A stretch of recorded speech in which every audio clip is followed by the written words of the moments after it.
History, is often written by those who hold the power, and nowhere is this more evident than in the story of the Dutch colonial war in Indonesia. The language they choose can be a weapon as potent as any rifle, shaping not just what people remember, but how they understand the very nature of conflict. In the Netherlands, for decades after the Second World War, the brutal conflict in Indonesia was not called a war at all. The country, battered by years of Nazi occupation, was eager to rebuild and restore a sense of normalcy. Instead, it was carefully, deliberately, and honestly quite deceptively labelled as a series of politionele acties, or police actions. This phrase was not chosen by accident, but emerged from a calculated process within the highest echelons of Dutch government and diplomacy. This was no mere slip of the tongue. It was a calculated act of political framing, designed to minimize the perception of violence and to avoid the legal and moral implications of waging a colonial war. The term was conceived to present a colonial war of reconquest as a simple domestic issue, an effort to restore law and order in a chaotic corner of the Dutch kingdom. In reality, the Dutch were attempting to reassert control over a vast archipelago that had declared its independence in 1945, following the Japanese surrender. It was really a narrative designed for consumption, both at home and abroad, painting a picture of benevolent authority taming a lawless land. The Dutch public, exhausted by war and occupation, was eager for reassurance that their nation was acting justly. This choice of words, suggested by a Dutch diplomat in Washington, was crucial. The United States, emerging as a global superpower, was watching closely, and the Dutch needed to avoid the appearance of outright colonial aggression. To admit they were fighting a war against a self-proclaimed sovereign nation would have been to acknowledge that nation's legitimacy. The Indonesian Republic, led by nationalist leaders, had declared independence and was rapidly gaining international sympathy. It would have opened the Netherlands to international scrutiny under the new laws of war and raised the spectre of war crimes charges. The world was changing, and the old colonial order was under threat from new ideas about self-determination and human rights. By calling it a police action, the Dutch government could maintain the fiction that the Dutch East Indies was still theirs to govern, and that the Indonesian nationalists were not soldiers of a new republic, but mere insurgents, criminals, and collaborators who needed to be brought to heel. This narrative was repeated in official statements, news reports, and even in school textbooks. This framing was, honestly, essential for maintaining public support in a post-war Netherlands that was itself struggling to rebuild. The government needed to justify the enormous cost, both in money and in lives, of sending tens of thousands of young men to fight in a distant land. The Dutch public, weary from years of Nazi occupation, was fed a steady diet of this reassuring narrative. Newspapers, radio broadcasts, and official communiques all reinforced the idea that the Netherlands was simply restoring order, not waging a war of conquest. The story was simple. Our brave boys are not waging a war. They are peacekeepers, restoring the stability that the Japanese occupation shattered. The trauma of the Japanese invasion and occupation of the Dutch East Indies was still fresh, and the government played on these memories to justify its actions. They are there to protect the innocent from extremists, to provide food and medicine, and to restore a sense of order in a land portrayed as descending into chaos, and of course to guide the colony back to prosperity under the steady hand of Dutch rule. The colonial administration promised economic recovery, investment, and a return to the pre-war status quo. This masterful piece of state-sponsored spin allowed the government to justify sending over 100,000 conscripts and volunteers halfway across the world. Many of these men were barely out of their teens, drafted into a conflict they barely understood. It was a story that masked the violent reality of a nation fighting desperately for its freedom against an empire refusing to let go. The fighting was fierce, with both sides suffering heavy casualties and atrocities committed in the name of order and security. The term police action thus became the cornerstone of the Dutch cover-up. It was repeated endlessly in the press, in Parliament, and in diplomatic correspondence. It was a linguistic shield that deflected criticism and sanitized a brutal 4-year struggle for independence. The reality on the ground was far bloodier and more complex than the official story allowed. It allowed the Dutch to see themselves not as aggressors or colonial masters clinging to power, but as reluctant guardians of order. This self-image was comforting, and it helped to ease the guilt of a nation still recovering from its own trauma. This self-deception was comforting, but it was built on a foundation of denial. The reality of the conflict was far more brutal, and the consequences would echo for generations. The truth was that this was a war in every sense of the word, a war for national liberation on one side, fought by men who had tasted the possibility of freedom during the Japanese occupation and were determined never to return to colonial rule, and a war of colonial preservation on the other, as the Dutch clung to the last vestiges of their once mighty empire, unwilling to accept the new reality of a world moving beyond colonialism. The carefully chosen euphemism would obscure this reality for generations, leaving a deep and contested legacy. A legacy that Dutch historians, politicians, and veterans would continue to debate long after the last shots were fired. The end of one global conflict became the spark for another.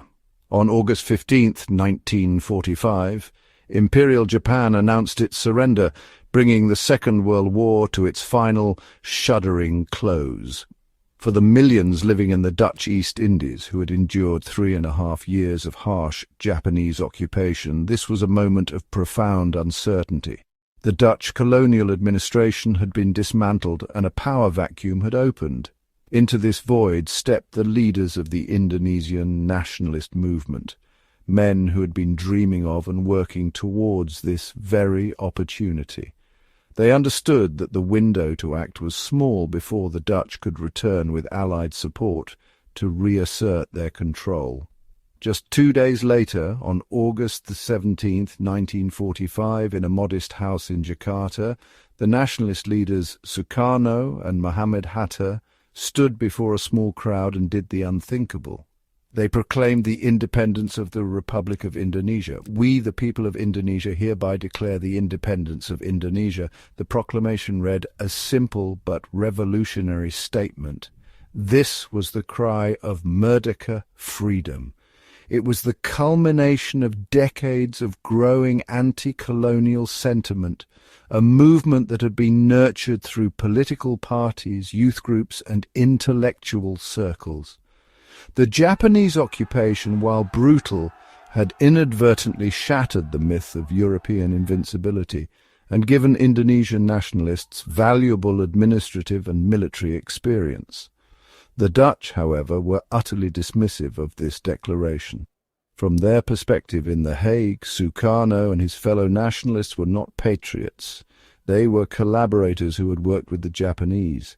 They saw the new republic as a puppet state, a fleeting creation of their wartime enemies that would simply be brushed aside once Dutch authority was restored.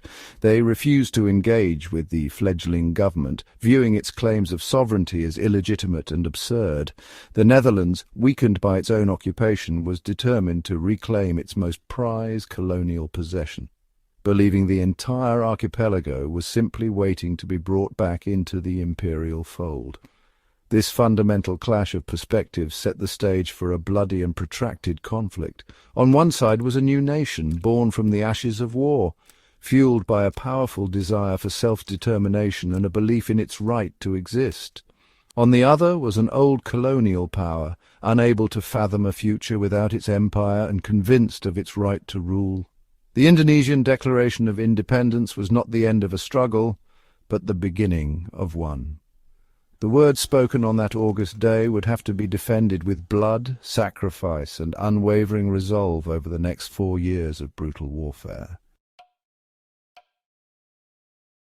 In the immediate aftermath of World War II, the Netherlands was a nation still reeling from the trauma of Nazi occupation. The Dutch public, having endured years of deprivation, violence, and the constant threat of oppression, were desperate for stability and a return to normalcy. Yet, as the dust settled in Europe, the government faced a new and daunting challenge: how to justify a costly and violent colonial war in Indonesia to a population that had just experienced the horrors of foreign domination themselves. To sell this war, the authorities needed more than just military might. They needed to master the art of narrative control. The Dutch government, led militarily by General Simon Spoor, recognized the power of perception. Spoor, a career officer with experience in both the East Indies and Europe, understood that the battle for public opinion at home was as crucial as any campaign in the field. To this end, the authorities established the Army Information Service, known as Dienstlegercontacten, or DLC. This organization was not a mere press office. It was a sophisticated propaganda apparatus, staffed by officers and information specialists who coordinated closely with the military high command. The DLC's mission was clear: to shape the narrative of the Indonesian conflict, both domestically and internationally. They mapped out information campaigns, tracked foreign press coverage, and worked to ensure that the Dutch perspective dominated the headlines. The DLC became a veritable factory of perception. Photographers and writers were dispatched to the front lines, but their work was carefully curated. Only images and stories that fit the official line, depicting order, progress, and benevolence, were selected for publication. Newsreels, photographs, and written reports were meticulously reviewed before being distributed to the press. Military censors, often officers with experience in intelligence, worked around the clock. Their job was to scrutinize every piece of information, ensuring that nothing undermined the official narrative. Reports of setbacks, atrocities, or dissent were suppressed or rewritten. The primary vehicle for this state-sponsored narrative was the Illustrated Weekly magazine. These publications, with their vivid photographs and accessible language, reached millions of Dutch households. They became the lens through which the public viewed the distant conflict. The magazines were filled with carefully staged photographs. Dutch soldiers were shown not as conquerors, but as friendly figures working alongside Indonesian civilians. The message was clear: the Dutch were there to help, not to dominate. Images depicted soldiers digging wells, distributing food, and engaging in friendly games with local children. These scenes were designed to evoke a sense of pride and reassurance among readers back home. The overall impression was one of a relaxed, almost idyllic deployment. Dutch troops were portrayed as agents of peace and progress, welcomed by a grateful population. Soldiers were depicted as protectors, standing guard over villages and walking side by side with locals. Any violence was attributed to a small group of extremists, never to the Dutch forces themselves. This carefully constructed image was remarkably effective. Public rallies and demonstrations of support for the military became common, as the majority of citizens accepted the official version of events. Yet, not everyone was willing to play along. Journalists and photographers who attempted to document the harsher realities of the conflict, ambushes, reprisals, and the suffering of the local population, were met with intimidation and censorship. One such figure was Hugo Wilmar, a photographer who sought to capture the unvarnished truth of the war. His images, stark and uncompromising, revealed the brutality and moral ambiguity of the conflict. Wilmar's photographs showed the aftermath of summary executions, the ruins of torched villages, and the haunted faces of soldiers pushed to their limits. These were not the images the government wanted the public to see. When Wilmar tried to publish his work, he faced swift retribution. His photographs were confiscated and he was barred from further assignments. The message was unmistakable: dissent would not be tolerated. The state took extraordinary measures to keep the darker aspects of the war hidden. Sensitive documents were locked away or destroyed, and any evidence that contradicted the official story was systematically suppressed. The truth in all its complexity and horror was seen as a direct threat to the carefully maintained narrative. The authorities were determined to contain it no matter the cost.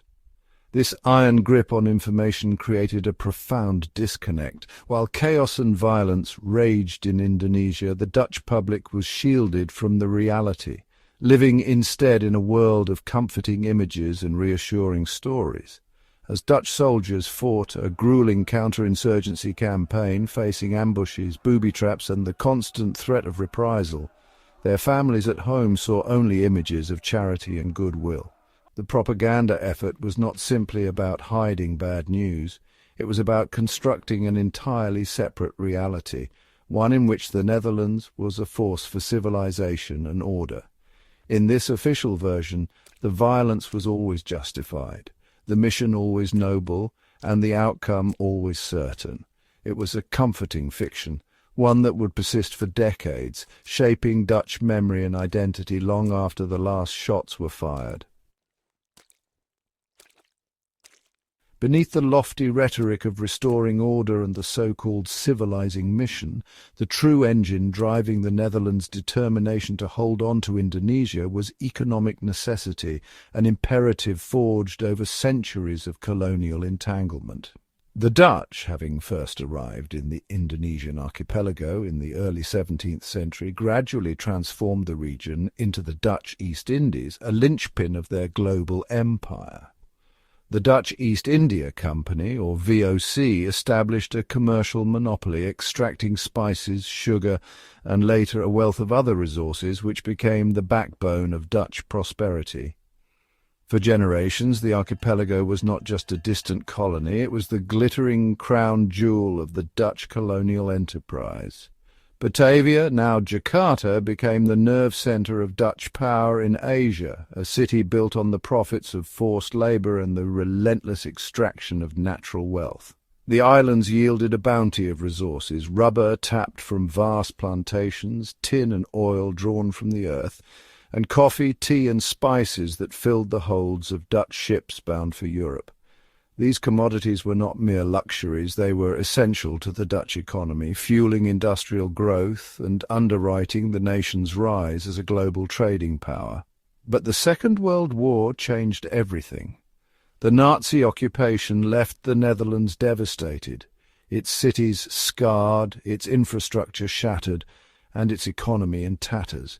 In this bleak aftermath, the Dutch looked to their colony with renewed desperation, convinced that the riches of Indonesia were the only hope for national recovery. The sense of crisis was palpable. Food shortages, unemployment, and economic uncertainty haunted daily life. In the minds of many, the fate of the Netherlands was inextricably tied to the fate of its colony. The phrase "Indi verloren, rampspoed geboren," Indies lost, disaster born, echoed through the press and public discourse. It was more than a slogan. It was a warning, a rallying cry, and a reflection of the deep-seated fear that without Indonesia the Netherlands would slide into irrelevance and poverty. In boardrooms and on trading floors, Dutch business leaders pored over charts and maps, calculating the value of Indonesian exports. The profits from plantations, mines and oil fields were seen as the lifeblood of Dutch industry, the foundation upon which the modern Dutch standard of living rested. Rotterdam's warehouses brimmed with goods from the East, Amsterdam's factories thrived on colonial raw materials, and the entire economic model of the Netherlands was built on this colonial foundation. The loss of Indonesia threatened to unravel the very fabric of Dutch society. In Parliament, heated debates raged. Politicians warned that surrendering the colony would mean not just the loss of territory, but the collapse of the nation's economic engine. Radio broadcasts carried anxious updates to a public desperate for reassurance. Government ministers, poring over economic reports, saw only one path to recovery, retaining control of Indonesia, whatever the cost. This economic anxiety became the central pillar of Dutch policy in the post-war years. The argument was simple and relentless. The immense cost of a military campaign to retake the colony was justified as a necessary investment. Ledgers filled with military expenses were weighed against the anticipated profits from restored colonial rule. Military officers and government strategists framed the war as a calculated risk, a short-term sacrifice to secure long-term prosperity. The deployment of troops, the planning of operations, and the mobilization of resources were all justified in the name of economic survival. Billions of guilders were poured into the effort. Armored vehicles, weapons, and supplies were shipped across the globe, all in the hope that a restored colonial order would pay dividends for generations to come. Dutch businesses with vast interests in Indonesian plantations, mines, and trading houses lobbied the government relentlessly. They argued that only force could protect their investments from nationalization by the new Indonesian Republic, and that the loss of these assets would cripple the Dutch economy. The war that followed was brutal and protracted, a violent, desperate attempt to preserve a colonial economic system that had enriched the Netherlands for centuries. Dutch soldiers patrolled plantations and clashed with Indonesian nationalists, all in the name of protecting economic interests. Yet, as the conflict dragged on, the economic logic began to unravel. The costs mounted, the treasury emptied, and the promised returns failed to materialize. Politicians grew anxious as the reality of economic crisis set in. The war left colonial infrastructure in ruins, drained the Dutch treasury, and attracted international condemnation. Reports of Dutch losses filled newspapers around the world, and the political fallout was swift and severe. 4 years of fighting devastated the very plantations, mines, and transport networks the Dutch had hoped to reclaim. The bitterness and resentment sown by the conflict poisoned economic relations for years to come, making any hope of a profitable post-war partnership impossible. In the end, the desperate bid to cling to the economic benefits of empire cost the Netherlands dearly, not only in money and lives, but in its international reputation and sense of national pride. The world watched as the Dutch were forced to relinquish their prized colony. The so-called crown jewel of the Dutch Empire came at a price far greater than anyone had imagined, a price that would haunt the Netherlands for generations. Section 5. A World Watching, the International Stage. As the Dutch sought to reassert their authority in Indonesia, they attempted to present the conflict as a domestic matter, a so-called police action to restore order within their colonial territory. However, this narrative quickly unraveled when exposed to the scrutiny of the international community. The world, still reeling from the devastation of World War II, had just witnessed a global struggle fought under the banners of freedom, self-determination, and the defeat of tyranny. The Allied victory had inspired a new era of hope for oppressed peoples everywhere, and the principles enshrined in the Atlantic Charter and the United Nations Charter were fresh in the minds of statesmen and diplomats. Against this backdrop, the sight of a European power using military force to reimpose colonial rule in Southeast Asia was met with mounting outrage. Newspapers around the world published scathing editorials, and protesters took to the streets denouncing the return of imperial violence. The United Nations, only recently established, quickly became the central arena for the Indonesian struggle. For the first time, colonial subjects could appeal to a global body, and the fate of nations was debated in public, not just behind closed doors in European capitals. It was not the great Western powers who first championed the Indonesian cause at the UN, but rather Australia and India, two countries with their own histories of colonial rule and a keen sense of the winds of change sweeping Asia. India's first Prime Minister, Jawaharlal Nehru, emerged as a particularly vocal and influential advocate for Indonesian independence. Nehru saw the Indonesian struggle as part of a larger movement for Asian solidarity and liberation, and he used every diplomatic tool at his disposal to rally support.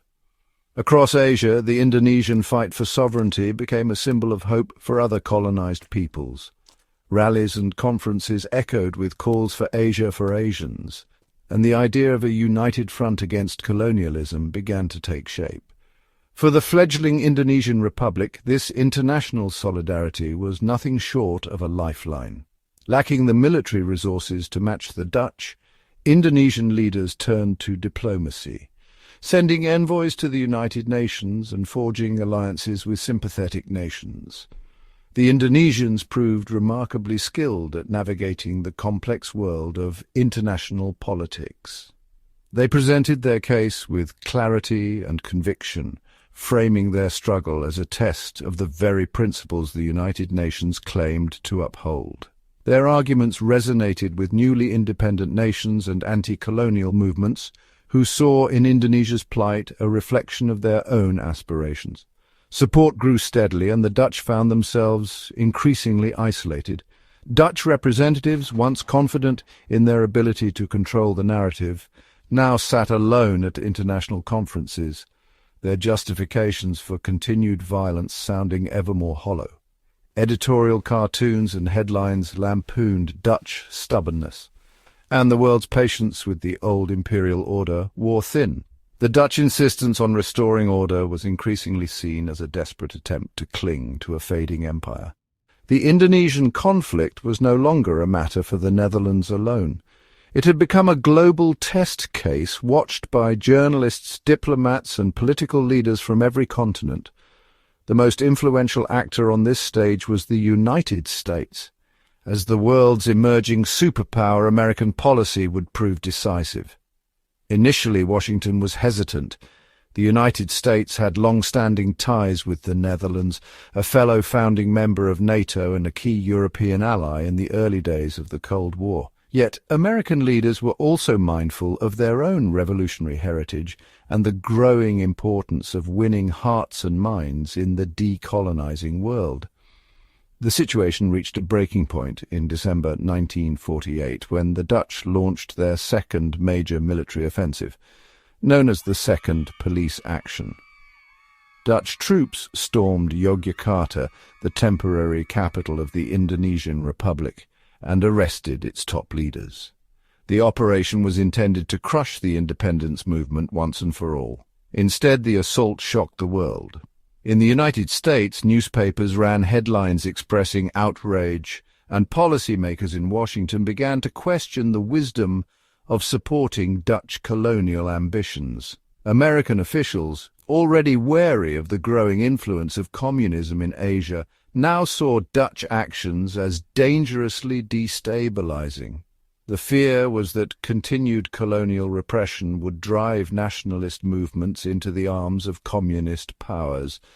The spectre of communist expansion haunted every discussion in Washington. The Dutch, by refusing to negotiate, risked turning Indonesia into a battleground in the global ideological struggle between East and West. The United States began to apply intense diplomatic pressure.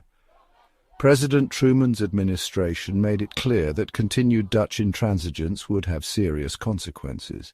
In the U.S. Senate, a powerful proposal was introduced to cut off Marshall Plan aid to the Netherlands. This was no idle threat. The Marshall Plan was the lifeline for Europe's post-war recovery, and the Dutch economy depended on it.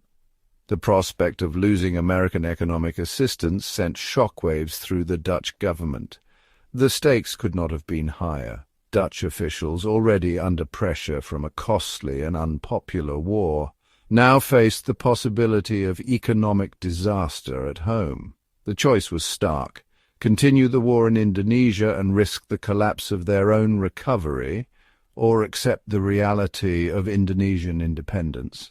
The pressure proved irresistible. The Dutch government, recognizing the futility of further resistance, began to prepare for negotiations. Faced with overwhelming international opposition and the threat of economic ruin, the Dutch position collapsed. Negotiations commenced in earnest. The final blow was delivered by a coalition of Asian nations supported by the United States and other powers who made it clear that the era of colonial empires was ending. In the end, it was the combined force of international diplomacy, economic leverage, and the moral weight of a world seeking a new order that compelled the Netherlands to transfer sovereignty to Indonesia, marking a decisive victory for the forces of decolonization. The days and weeks following Japan's surrender in August 1945 marked a seismic turning point in Indonesian history.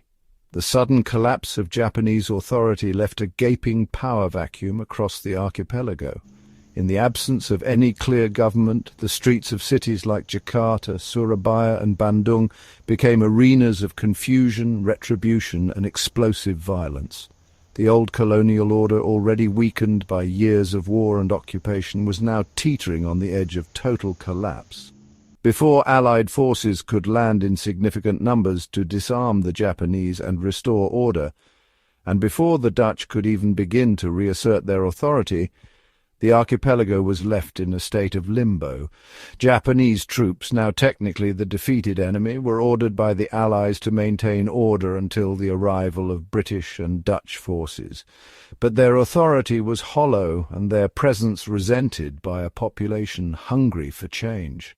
In this volatile environment, a new force emerged, the Pemuda, or Revolutionary Youth. These young men, many of whom had been radicalized during the Japanese occupation, some even trained and armed by the Japanese, now saw themselves as the vanguard of a new independent Indonesia. From late 1945 to early 1946, their actions would ignite a period of intense and often uncontrolled violence known as the Bersiap. The word Bersiap means get ready or be prepared in Indonesian. It became the rallying cry for these youth militias who organized themselves into loosely structured groups, often armed with little more than bamboo spears, makeshift weapons, and a burning sense of purpose. Their goal was clear: to defend the newly proclaimed Republic of Indonesia from any attempt to restore colonial rule. The Pemuda were a diverse and unpredictable force. Some had received military training from the Japanese, who had hoped to use Indonesian youth as auxiliaries in their own war effort. Others were simply young men swept up in the revolutionary fervour of the moment. Discipline was often lacking, and radical nationalism ran high. The Pemuda saw themselves as the true guardians of the revolution, suspicious of older nationalist leaders whom they sometimes viewed as too willing to compromise. The targets of their wrath were anyone associated with the colonial regime. Dutch civilians, many of whom had only recently emerged from Japanese internment camps, now found themselves in mortal danger. The Pemuda viewed them as symbols of a hated past and their presence as a direct threat to the fragile new republic. Indo-Europeans, men of mixed Dutch and Indonesian ancestry, were also targeted. Their ambiguous status, neither fully Dutch nor fully Indonesian, made them especially vulnerable.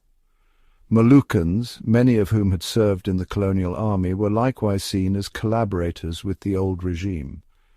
Chinese Indonesians, who had often occupied a middleman position in the colonial economy, were also singled out. They were perceived by some as having benefited from Dutch rule, and thus became targets for looting and violence. The violence that erupted was both brutal and indiscriminate. Homes were attacked and set ablaze, property was looted, and entire neighborhoods were swept by waves of terror. In many cases the violence was spontaneous, driven by anger and fear. In others it was organized, with Pemuda groups conducting systematic raids on those they considered enemies of the revolution. Thousands of men were rounded up and interned in makeshift camps, often under appalling conditions. These camps, hastily constructed in the chaos of revolution, became sites of suffering and death. Disease, malnutrition, and violence were rampant. and many internees did not survive. The Bersiap period was, in many ways, the raw and violent birth of the Indonesian Revolution. It was a furious rejection of more than a century of colonial domination, a moment when the old order was swept away in a tide of blood and fire. For many Indonesians, it was a time of hope and possibility, but also of fear and uncertainty. For the Dutch, the Bersiap was a trauma that would haunt the national memory for generations. The sudden and violent loss of control, the deaths of thousands, and the destruction of a colonial world that had seemed eternal left deep scars. Early reports in the Dutch press, often based on rumour and incomplete information, spoke of tens of thousands of European deaths. These stories, sometimes exaggerated, painted a picture of Indonesia descending into savage anarchy, reinforcing fears and prejudices back in the Netherlands. In reality, later research by historians has documented the number of named European and Indo-European victims at around 6,000. Yet the psychological impact of the violence was immense, shaping Dutch perceptions of Indonesia for decades to come. The stories of atrocities committed during the Bersiap period became a rallying point for Dutch society. They were used to justify the decision to send troops back to Indonesia, reinforcing the belief that the Indonesian nationalists were violent extremists, incapable of self-government and in need of firm control. The trauma of Bersiap provided a powerful emotional justification for the so-called police actions, the military campaigns the Dutch would soon launch to try to retake their former colony. These interventions were framed as necessary to restore order and protect innocent lives from chaos and barbarism. Yet, despite the intensity of the trauma, the Dutch government at the time was careful not to widely publicize photographs or detailed accounts of the Bersiap atrocities. This was not simply a matter of censorship, but a calculated strategy.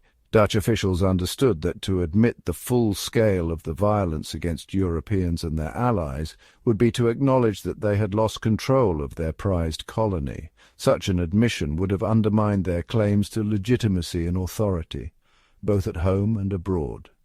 The Dutch government was determined to project an image of strength and competence, even as the reality on the ground was one of chaos and collapse.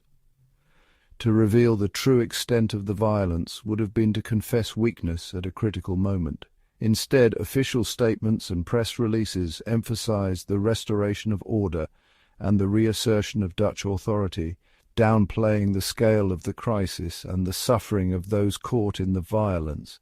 The horrors of the Bersiap thus became a complex and often hidden part of the Dutch colonial narrative, a private trauma invoked to justify war, but a public reality carefully managed to avoid exposing the true extent of the empire's collapse.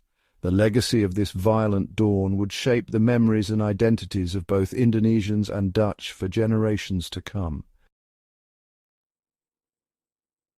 The image of Dutch soldiers as benevolent peacekeepers, so meticulously constructed by state propaganda and official narratives, was a deliberate mask, one that hid a far more disturbing and violent reality beneath its surface. For decades, the Dutch public was presented with photographs of disciplined troops and tales of order being restored in a distant colony, but these images were only a fragment of the truth. The war in Indonesia, which raged from 1945 to 1949, was not a clean or conventional conflict. It was a brutal, drawn-out struggle for independence, marked by guerrilla warfare, scorched earth tactics, and a relentless campaign to suppress nationalist aspirations. Dutch forces, determined to reassert colonial control after the Japanese occupation, found themselves fighting a population that had tasted the possibility of freedom. According to a major 2022 historical study, the violence perpetrated by Dutch troops was not isolated or accidental. It was structural and extreme, woven into the very fabric of the military campaign. This violence was not the result of a few undisciplined individuals or isolated incidents. Rather, it was the product of a military system that, from the highest levels of command down to the rank and file, condoned and sometimes even encouraged the use of terror as a tool of war. Orders from military and political authorities often left little ambiguity. The Dutch command structure, facing a determined and elusive enemy, sanctioned harsh reprisals and collective punishment. In some cases, officers devised strategies that explicitly targeted entire communities suspected of supporting the independence movement, blurring the line between combatant and civilian. Among the most notorious tactics was the widespread use of torture during interrogations. The field telephone, a device intended for battlefield communication, became an instrument of terror. Prisoners were subjected to electric shocks, often applied to the most sensitive parts of the body in an effort to extract information or confessions. This method was so common that it became a grim symbol of Dutch counterinsurgency. Summary executions were another routine feature of the conflict. Suspected resistance members were frequently shot without trial, often in public view as a warning to others. These executions were not rare exceptions, but a systematic practice intended to instill fear and break the will of those who opposed Dutch rule. One of the most infamous figures in this campaign of terror was Captain Raymond the Turk Westerling.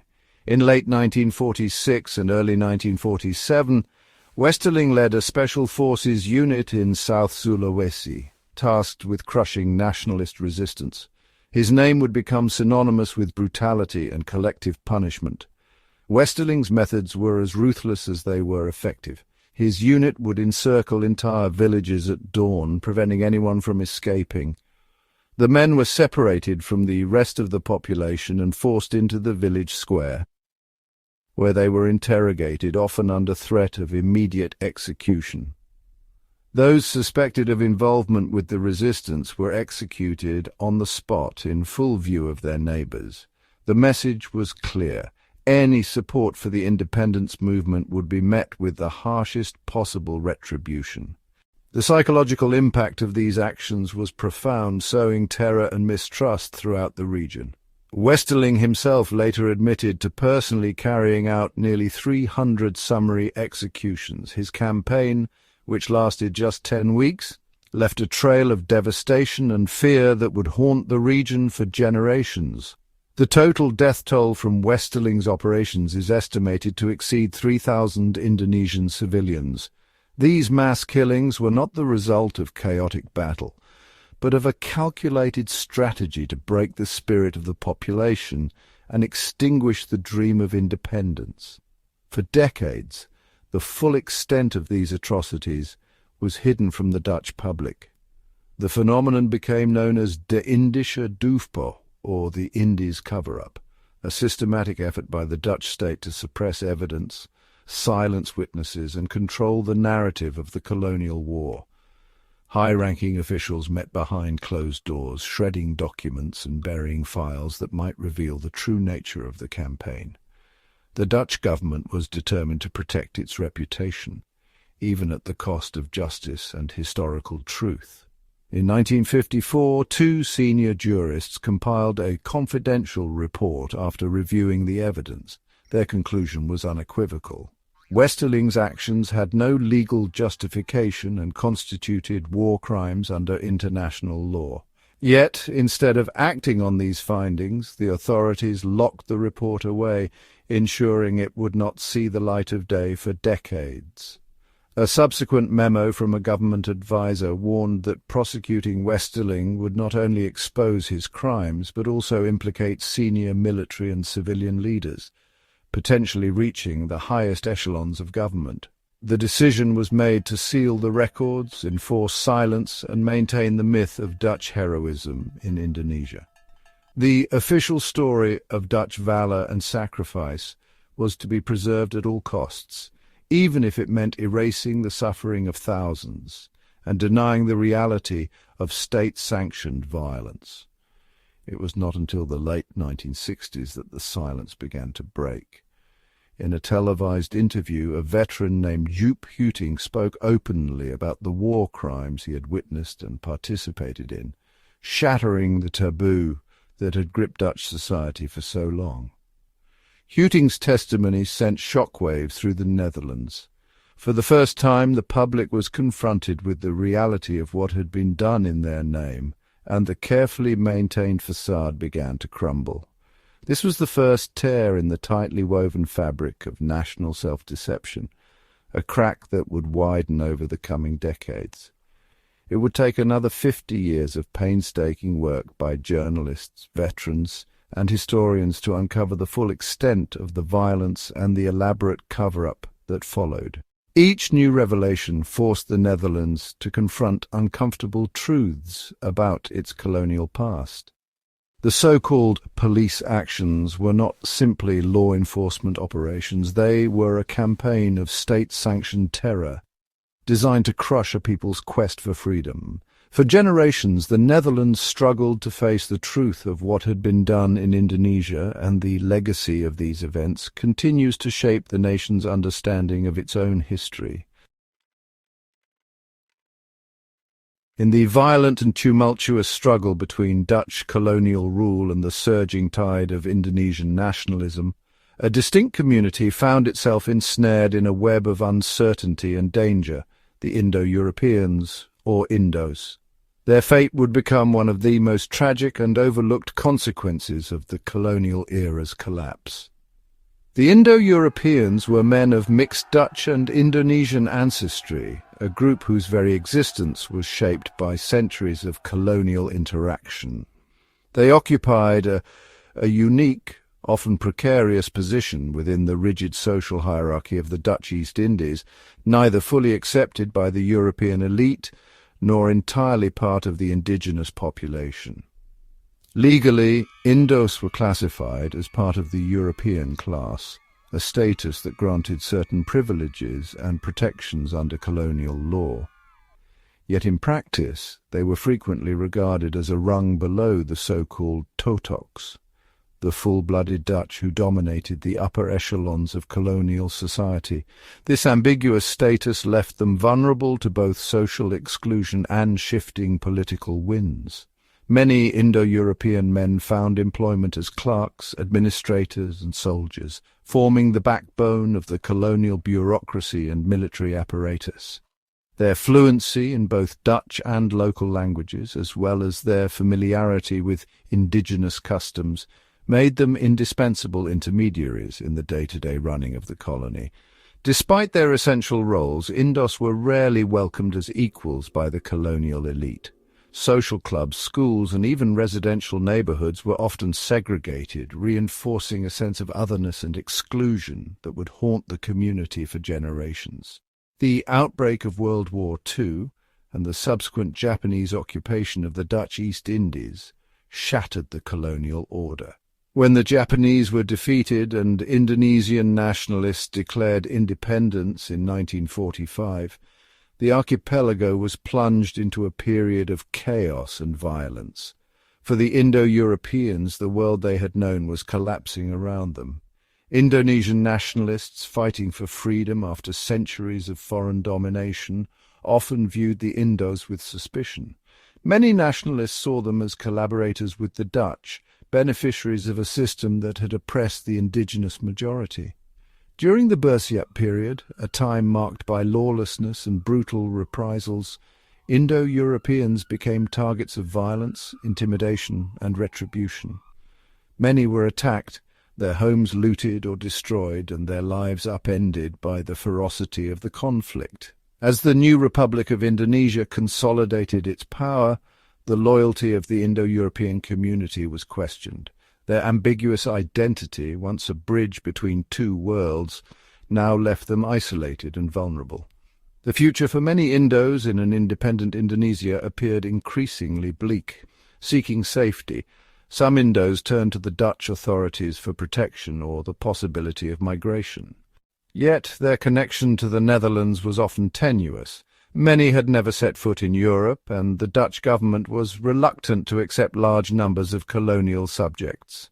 Trapped between two worlds, the Indo-Europeans belonged fully to neither.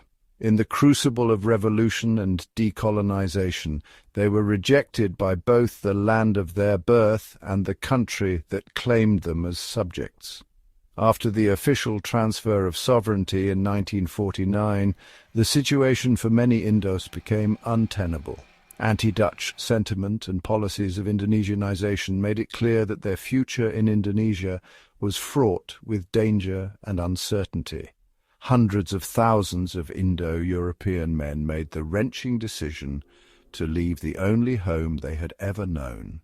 They boarded ships bound for the Netherlands, a distant and unfamiliar land driven by fear, necessity, and the hope for a new beginning. Between 1950 and 1970, nearly 380,000 Indo-Europeans arrived in the Netherlands. For many, it was a journey into the unknown, a leap from the tropics of Southeast Asia to the cold, grey cities of post-war Europe. The reception was often far from warm. Dutch society, still recovering from the devastation of World War II, viewed the newcomers with suspicion and, at times, outright hostility. Newspaper headlines warned of the strain on housing and resources, and some Dutch citizens saw the Indos as unwelcome reminders of a lost colonial empire. Many Indo-European men found themselves in cramped, unfamiliar apartments, struggling to adapt to a society that was culturally alien and often unwelcoming. The sense of being second-class citizens, so familiar from colonial days, persisted in their new homeland. To make matters worse, the Dutch state largely dismissed their claims for financial compensation. Many Indos had lost everything, their homes, their savings, and their government pensions, in the chaos of decolonization. The loss was not just material. For many, it meant the erasure of a lifetime's work and the severing of ties to a land that had shaped their identity. Indo-European veterans and former colonial administrators argued that as loyal subjects who had served the Dutch state, they were owed restitution for their sacrifices and losses, yet successive Dutch governments resisted these claims, citing the enormous potential cost. One former minister estimated it could reach as high as 100 billion euros, and the political sensitivities surrounding the colonial past. Displaced by history, the Indo-European community found itself not only culturally adrift, but also financially abandoned by the country that had once claimed them as its own. The story of the Indo-Europeans stands as a poignant testament to the complex, painful, and deeply human costs of the end of empire, a legacy of displacement, loss, and longing that continues to echo through generations. For more than 70 years after the Indonesian national revolution, the Netherlands maintained a carefully constructed official narrative about its colonial past. This narrative was not simply a matter of public relations, but a deeply embedded part of Dutch national identity, reinforced through government statements, school textbooks, and public commemorations. The Dutch government insisted that while the violence during the decolonization conflict was excessive at times, it was not systematic or structural in nature. The so-called police actions, a euphemism for two major military offensives launched by the Dutch between 1947 and 1949, were officially described as regrettable but necessary measures to restore order and protect Dutch interests in the archipelago. Dutch officials, both military and civilian, repeatedly justified these actions as responses to chaos and violence following the Japanese surrender in 1945, arguing that the Dutch presence was needed to prevent anarchy and protect civilians. According to the Dutch state, Indonesian independence was not achieved on August 17, 1945, when nationalist leaders proclaimed it, but rather on December 27, 1949, the day the Dutch formally transferred sovereignty after years of bloody conflict and international pressure. This version of history denied the agency of Indonesian nationalists and minimized the violence and suffering that accompanied the struggle for independence. The official stance became a monument to national denial, enshrined in public monuments, museums, and the collective memory of the Dutch people. For decades, the Netherlands refused to fully confront the darkest chapters of its colonial past, including the widespread use of torture, summary executions, and the destruction of entire villages. Yet as the years passed, historians, both Dutch and Indonesian, began to unearth a different story. Through painstaking research in military archives, personal diaries, and government documents, they revealed a pattern of systematic violence and state-sanctioned brutality. Pressure mounted from historians, veterans who had witnessed the events firsthand, and the Indonesian people who continued to demand recognition of their suffering and the true nature of their struggle. Public protests, academic conferences, and international criticism slowly eroded the wall of silence and justification that had protected the Dutch narrative for so long. The first significant cracks in the official facade appeared in the early 21st century as new generations of Dutch historians published groundbreaking studies and the media began to report on previously hidden atrocities. In March 2020, a moment of historic significance arrived. During a state visit to Indonesia, King Willem-Alexander, the Dutch monarch, stood before an audience that included Indonesian officials and dignitaries. In a move without precedent in Dutch history, he publicly acknowledged the suffering caused by Dutch actions during the War for Independence. King Willem-Alexander offered a formal apology for the excessive violence perpetrated by Dutch forces, recognizing the pain and trauma that had been inflicted on the Indonesian people. While the apology stopped short of admitting that the violence was systematic and state-directed, it marked a turning point in the Dutch approach to its colonial legacy. The gesture was met with a mixture of relief, skepticism, and hope, both in Indonesia and among Dutch historians, who had long advocated for a more honest reckoning. For the first time, a Dutch monarch had admitted wrongdoing on Indonesian soil, signaling a willingness to confront the past. This royal apology was soon followed by the release of a massive, government-funded historical study in 2022, the result of years of collaborative research by Dutch and Indonesian scholars. The study's findings were unequivocal.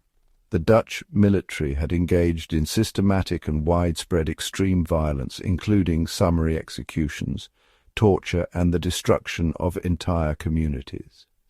The report concluded that these actions were not isolated incidents but were condoned, facilitated, and concealed by the Dutch state at the highest levels.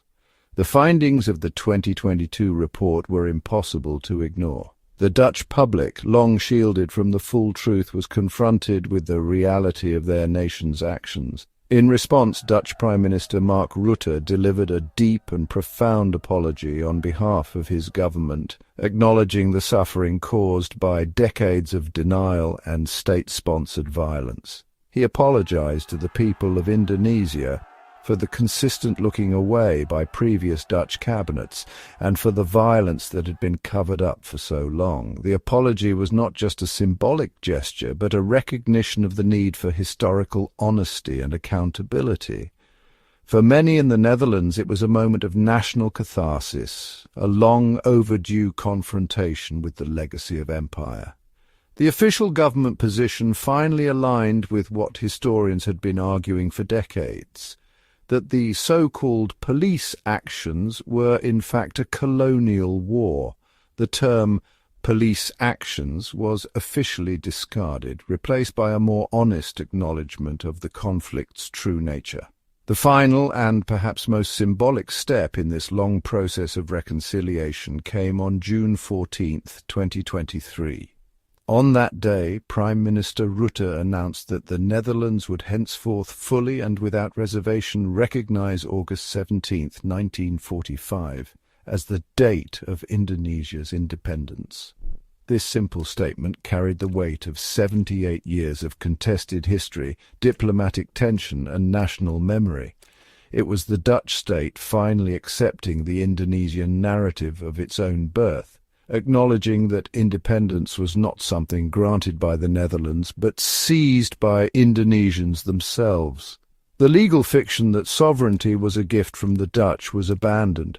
replaced by a recognition of the reality on the ground in 1945.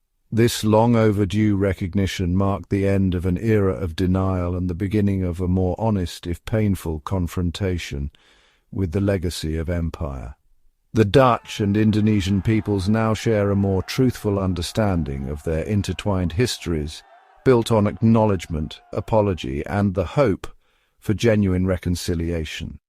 This process, though long and fraught with difficulty, stands as a testament to the power of historical truth and the necessity of facing the past, no matter how uncomfortable. The Netherlands at last has begun to reckon with its colonial legacy, opening the door to a future built on honesty and mutual respect. The official recognition of Indonesia's independence did not mark the end of the story, but rather the beginning of a deeper reckoning with the legacies of the Dutch colonial era. In the years that followed, both nations faced the daunting task of addressing the enduring consequences of decades of colonial rule and conflict. For Indonesia, the scars of occupation and war remained etched into the fabric of its society, visible in the disrupted communities, altered landscapes, and the collective memory of generations who had lived through violence and upheaval. In the Netherlands, the confrontation with colonial history prompted a wave of public introspection and debate. Questions arose about how the colonial past should be taught in schools, remembered in public spaces, and discussed in political discourse. Museums began to re-examine their collections, returning looted artifacts and revising exhibition narratives to include Indonesian voices and perspectives. Streets and monuments named after colonial figures became subjects of public debate, with some calling for renaming or contextualization to reflect a more honest history. The process of reparative justice also took center stage. Indonesian veterans and their descendants, many of whom had suffered displacement, loss, and discrimination, sought compensation and official acknowledgement of their experiences. Dutch courts heard civil cases brought by survivors of colonial violence, resulting in financial settlements and further admissions of wrongdoing by the Dutch state. These legal battles underscored the enduring impact of colonial actions, not just as matters of historical record, but as lived realities shaping present-day lives. Diplomatic relations between Indonesia and the Netherlands entered a new phase, grounded in mutual respect and a shared commitment to historical truth. Cultural exchanges, academic collaborations, and joint commemorations became avenues for fostering understanding and healing. Both governments supported educational initiatives aimed at teaching a more nuanced and comprehensive version of their shared history to future generations. Yet the journey toward reconciliation remains ongoing. For many, the wounds of the past cannot be fully healed by apologies or policy changes alone. The Dutch colonial experience in Indonesia serves as a cautionary tale, a reminder of the dangers of unchecked power, the consequences of denial, and the necessity of confronting uncomfortable truths. It is a legacy that continues to shape national identities, international relationships, and the pursuit of justice. As the Netherlands and Indonesia move forward, their intertwined histories serve as a foundation for dialogue and reflection. The lessons learned from this painful chapter are not confined to the past. They echo into the present, challenging both nations to build a future defined by honesty, empathy, and a shared commitment to remembering what was so as to shape what will be. As both nations grappled with the weight of their shared past, the challenge of bridging the historical divide became a focal point of their efforts. This journey required a multifaceted approach, encompassing education, cultural exchange, and a commitment to continuous dialogue. In Indonesia, efforts were made to preserve and honor the rich tapestry of local traditions and histories that had been overshadowed during colonial rule. Museums and cultural institutions began to highlight the resilience and ingenuity of indigenous communities, showcasing artifacts, art and narratives that had been neglected. Educational curricula were revised to provide a more balanced view of history, emphasizing the contributions and perspectives of Indonesians who had resisted and survived colonial oppression.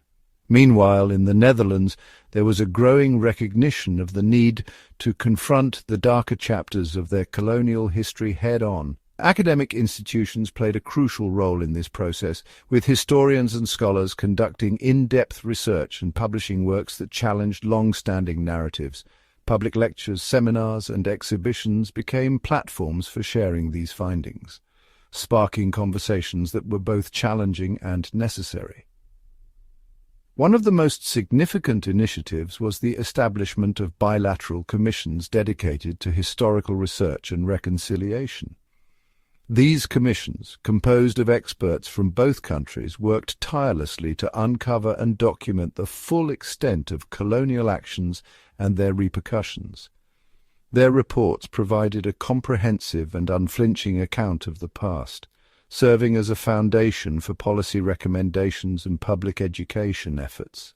Cultural exchanges also played a vital role in fostering understanding and healing. Artists, musicians, and writers from both nations collaborated on projects that explored themes of identity, memory, and reconciliation. These creative endeavors not only celebrated the rich cultural heritage of Indonesia, but also provided a space for reflection and dialogue about the colonial experience. In addition to these efforts, there was a concerted push to address the economic disparities that had been entrenched by colonial rule. Development projects aimed at improving infrastructure, education, and healthcare in Indonesia were supported by Dutch investments and aid. These initiatives were not framed as acts of charity, but as steps towards rectifying historical injustices and building a more equitable future. The role of the diaspora in this process was also significant. Indonesians living in the Netherlands, as well as Dutch citizens of Indonesian descent, became important voices in the conversation about reconciliation. Their unique perspectives and experiences added depth to the dialogue, highlighting the interconnectedness of the two nations and the ongoing impact of their shared history. Despite these efforts, the path to true reconciliation remained complex and fraught with challenges. The process of unearthing and acknowledging painful truths was often met with resistance and denial. However, the commitment to this journey underscored a broader recognition that understanding and addressing the past was essential for building a more just and harmonious future. As Indonesia and the Netherlands continued to navigate this intricate process, their shared history served as both a burden and a bridge. It was a reminder of the enduring consequences of colonialism, but also a testament to the power of dialogue, empathy, and mutual respect. The lessons learned from this chapter are not just historical footnotes. They are guiding principles for a future defined by a collective commitment to truth and justice. As Indonesia and the Netherlands move beyond the shadow of their colonial past, the focus turns increasingly towards shaping a shared future rooted in mutual respect and cooperation. This new chapter is defined by pragmatic partnerships that extend far beyond historical reckoning. In recent years, both nations have prioritized collaboration in areas such as sustainable development, environmental protection, and technological innovation. Joint research initiatives, particularly in agriculture and water management, have harnessed Dutch expertise and Indonesian ingenuity to address pressing challenges like climate change and food security. These projects are designed not just to transfer knowledge, but to foster genuine co-creation, ensuring that solutions are tailored to Indonesia's unique landscapes and communities.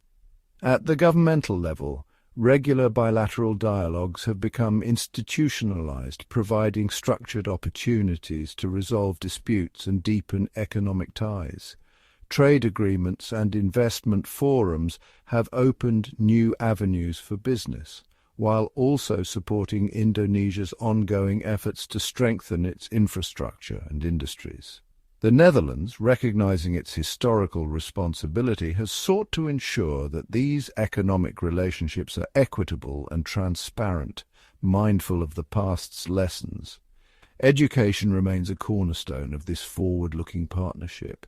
Exchange programs for students and researchers have flourished, creating generations of Indonesians and Dutch who possess a nuanced understanding of each other's societies.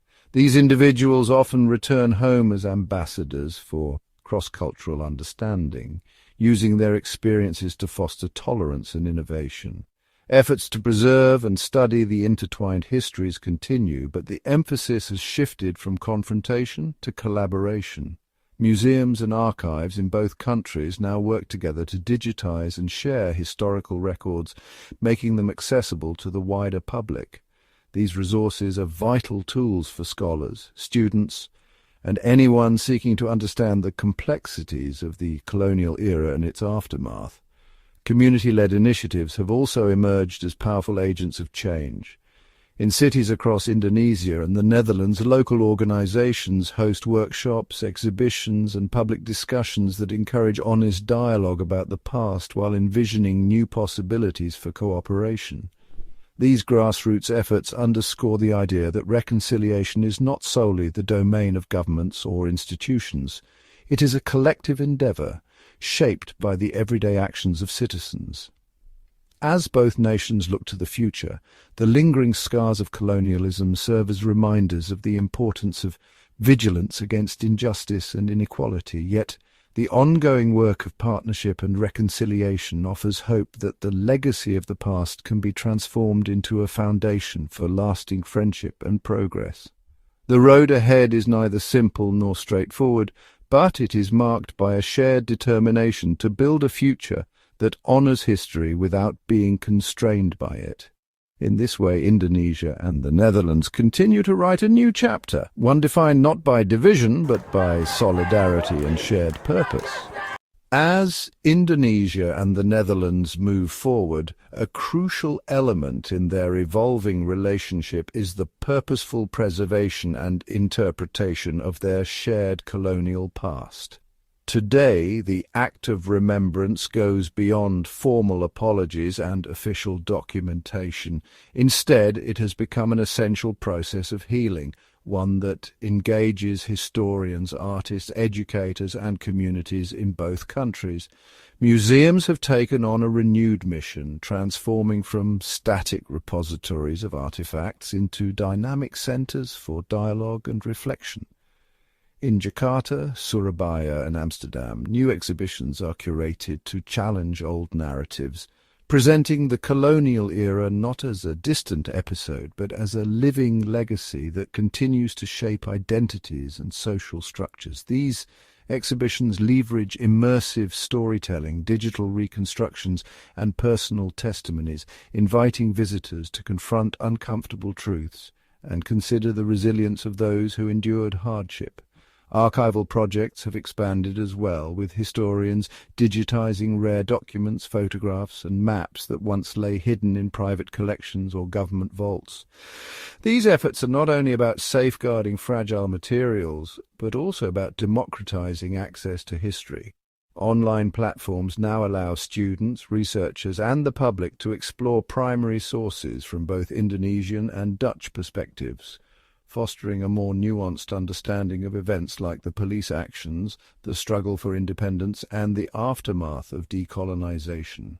In both nations, memorials and public art installations have emerged as powerful reminders of the past. These spaces serve as points of contemplation where visitors can pay respects, reflect on the cost of conflict, and consider the responsibilities of remembrance.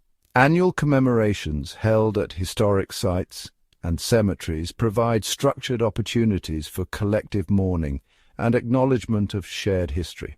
Crucially, educational curricula are being revised to include balanced accounts of the colonial experience. History lessons now encourage critical thinking and empathy, equipping future generations with the tools to examine the past honestly and to recognize its impact on present-day society. Collaborative workshops for teachers and historians help ensure that the narratives presented in classrooms are accurate, inclusive, and relevant. By prioritizing the preservation of memory, Indonesia and the Netherlands signal their commitment to truth and reconciliation. In doing so, they honor the experiences of those who lived through turbulent times while empowering new generations to learn from history's complexities. The ongoing process of remembrance is not about reopening old wounds, but about fostering understanding and resilience, laying the groundwork for a future where the lessons of the past guide the pursuit of justice and peace.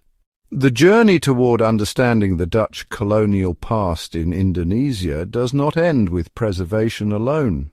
Increasingly, the focus has shifted to the active creation of shared narratives, stories shaped through collaboration between Indonesian and Dutch communities, historians, and cultural institutions.